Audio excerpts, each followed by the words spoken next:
Dieu par sa grâce. Et à ce jour, l'honneur m'est échu par Dieu de venir auprès de vous pour partager la parole de Dieu dans les Saintes Écritures. Aujourd'hui, il y a une écriture qui m'est venue en cœur dans 2 Pierre chapitre 1 à partir du verset 1 jusqu'au verset 2. 2 Pierre chapitre 1 verset 1 en 2. Simon Pierre, serviteur et apôtre de Jésus-Christ, à ceux qui ont réussi à partager une foi du même prix que le nôtre, par la justice de notre Dieu et du Sauveur Jésus-Christ. Que la grâce et la paix vous soient multipliées par la connaissance de Dieu et de notre Seigneur Jésus-Christ. Je vais partager sur les prix de la paix. Tu sais, mon bien-aimé dans le Seigneur, la paix, c'est un facteur, une facteur importante. Aujourd'hui, il y a des organisations, des conférences qui se fait sur la planète à la recherche de la paix. Nous avons une très grande organisation comme les Nations Unies, dont le pilier fondamental de cette organisation est la recherche de la paix sur la planète. Bien-aimés dans le Seigneur, il y a des conférences, il y a des réunions, il y a des choses qui se font dans le monde pour pouvoir amener la paix. Parce que, bien-aimés dans le Seigneur, le monde dans lequel nous vivons n'est pas à paix. Si tu peux ouvrir ta télévision et suivre le news ou les breaking news pour suivre les informations dans tout le champ du monde, on ne parle que des choses, des événements, des catastrophes, des guerres, de tueries, de terrorisme, des conflits, des problèmes. Si tu rentres dans des familles, dans des foyers, il n'y a que trouble, il n'y a que problème. Donc il n'y a pas la paix dans ce monde, il n'y a pas la paix partout, partout. Et aujourd'hui, comme il n'y a pas la paix, les gens vivent dans la peur, dans l'insécurité. Mais Jésus est venu sur la terre. Il est venu comme un prince, le prince de la paix.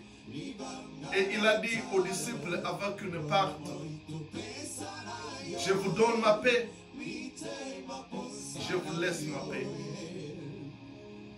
La paix que je vous donne n'est pas comme celui que le monde donne. Bien-aimés,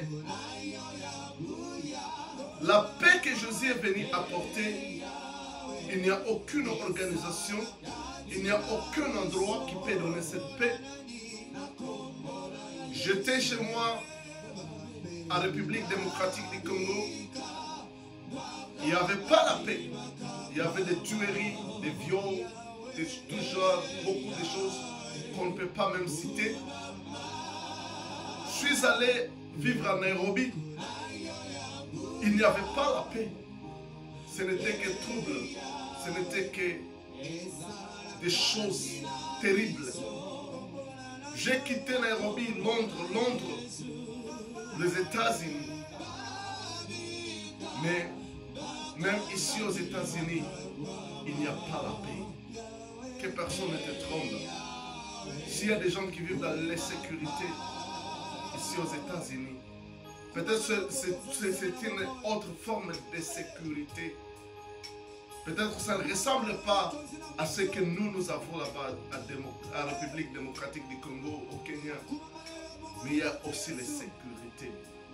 Mais il y a celui qui donne la paix, la vraie paix. La paix qui surpasse toute intelligence. Cette paix-là, si tu le reçois, même dans les troubles, même quand les choses, quand le monde est à la veille, même quand les choses semblent ne pas aller, tu te retrouves joyeux. Tu vas voir quelqu'un souriant, quelqu'un joyeux, quelqu'un en train de chanter, quelqu'un en train... Il y a une paix que tu ne peux pas expliquer. Quoique les choses ne marchent pas selon le monde, peut-être il n'a pas de quoi manger. Il y a des troubles dans sa famille. Il y a des troubles dans les pays, il y a l'insécurité. Mais il y a la joie. Une joie qui est la joie du cœur. La vraie joie. La joie, la paix que Dieu donne. Et ici, Paul, l'apôtre Pierre dit, moi, Simon Pierre, serviteur et apôtre de Jésus-Christ, à ceux qui ont reçu un partage une foi du même prix que le nôtre. Ce n'est pas ça notre thème. Mais laisse-moi te dire que la foi que tu as, c'est la même foi que Paul, Pierre et les autres apôtres avaient. Les apôtres n'ont pas une foi extraordinaire parce que les gens, quand ils voient comment Pierre pouvait marcher et son ombre commençait à guérir les malades, les gens croient que Pierre avait une spéciale foi. Mais il dit ceci, à ceux qui ont reçu à partage une foi du même prix que le nôtre. Nous avons la même foi, mais nous ne l'utilisons pas de la même manière.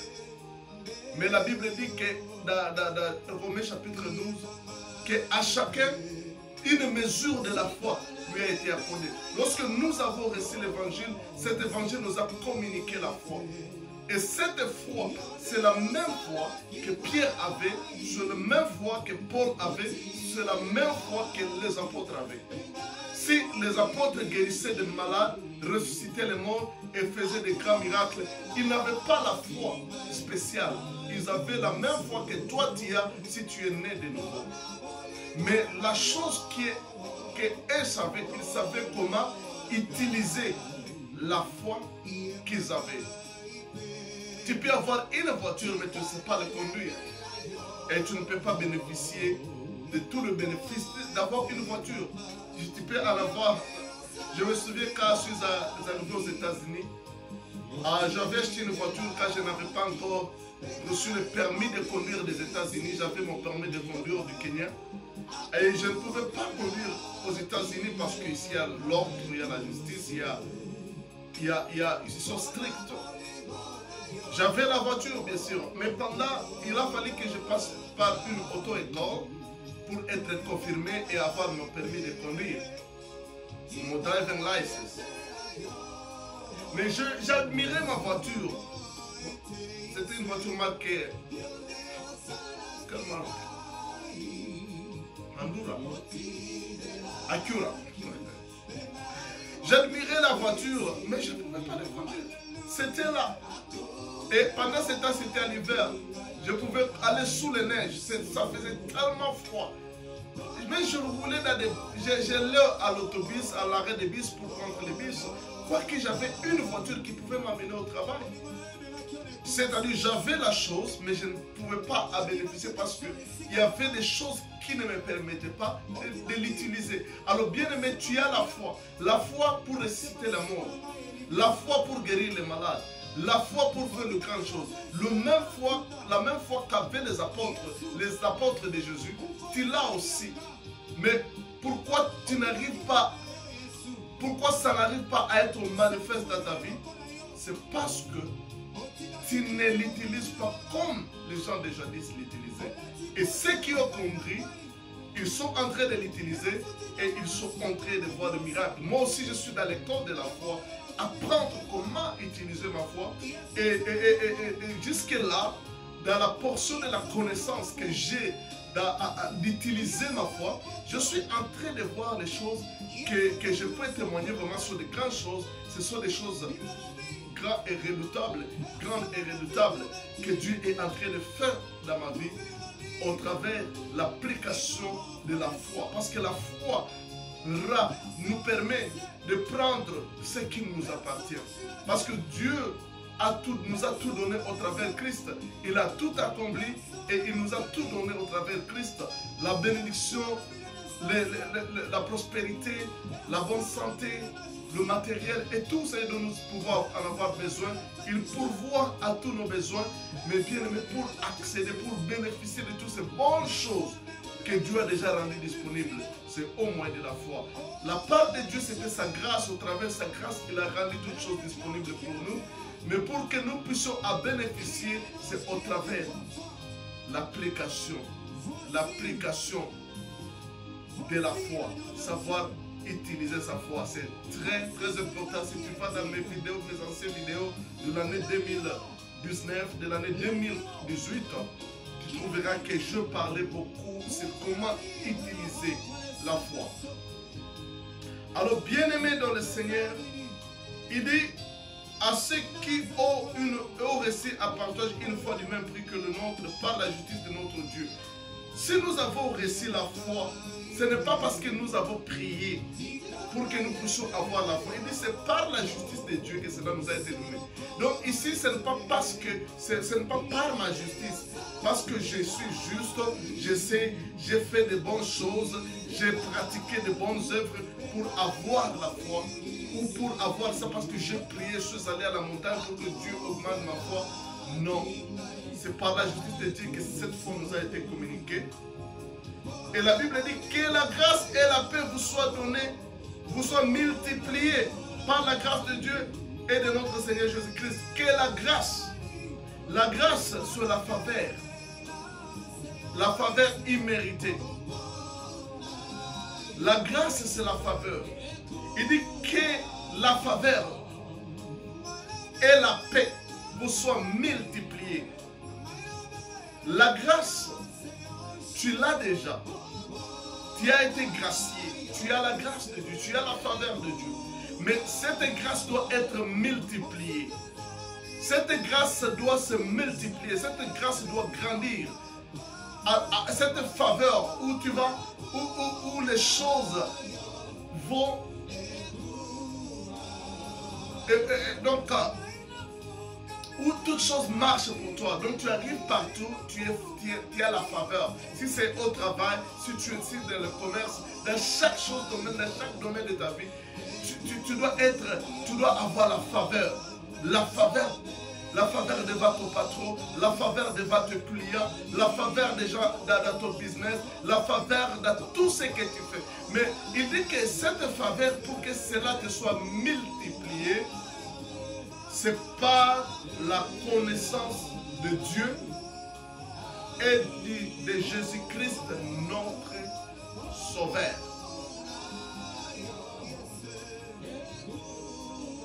Bien-aimés dans le Seigneur, que la grâce et la paix, la faveur de Dieu, c'est la chose importante que nous avons besoin. Bien-aimés, la vie, nous avons besoin de la faveur. Et la paix. Le maladie, les problèmes, si tu vas chez le docteur, chez le médecin, ils te diront que 90% des maladies sont d'origine de sécurité interne. C'est le manque de la paix, l'insécurité, le stress, les problèmes, et ça gêne beaucoup de choses. Et la Bible dit que cela nous soit multiplié par la connaissance de Dieu. Ce n'est pas par la prière que tu auras la paix. Ce n'est pas par la pratique, je ne sais pas, de la méditation, te concentrer, mais c'est par la connaissance. Quand tu connais Dieu, par la connaissance de Dieu, qui est Dieu? Dieu est ton Père si tu es né de nouveau. La Bible dit qu'à tous ceux qui l'ont reçu, il leur a donné le pouvoir de devenir enfants de Dieu. La Bible dit que la paix vous soit donnée par la connaissance de Dieu. Tu as besoin de connaître Dieu. Mais qui est Dieu? Dieu est un Père. Dieu est le Père éternel.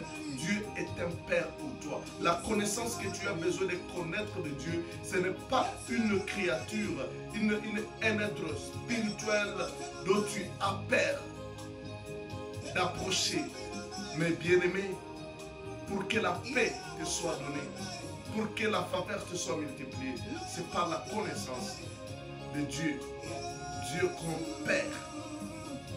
Bien-aimé, si tu es né de nouveau, si tu es sauvé, si tu as déjà reçu Jésus dans ta vie, Dieu est ton Père. Dieu est un Père pour toi. Et quand tu sais que Dieu est un Père pour toi, tu as la paix. La Bible dit que nous n'avons pas reçu l'esprit de la servitude pour être dans la paix. Mais nous avons reçu l'esprit d'adoption par lequel nous confessons Abba, Father, Abba, Père. Donc l'esprit que nous avons reçu vient confirmer à notre esprit que nous sommes enfants de Dieu. Et si nous savons que nous sommes enfants de Dieu, nous pouvons maintenant nous reposer, nous pouvons dormir à paix. Parce que nous savons que celui qui veille sur nous, c'est notre Père. Celui qui ne sommeille ni ne dort, c'est notre Père. Un fils d'un président de ce monde, il se sent en sécurité par rapport à la position de son Père.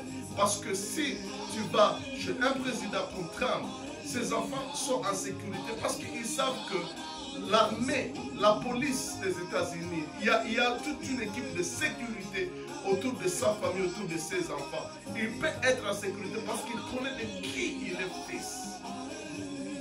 Quand tu connais ton Père, quand tu connais ton Père, Dieu, quand tu connais Dieu, la Bible dit que le peuple qui connaîtra leur Dieu agira avec fermeté. Un peuple qui connaît... Vous savez, le grand problème c'est que beaucoup de chrétiens n'ont pas la connaissance de Dieu. Ils n'ont pas la connaissance de Dieu, ils ne savent pas qui est Dieu pour eux. Ils ont une connaissance de juge, Dieu comme un juge. Dieu n'est pas un juge pour toi. Dieu est un Père.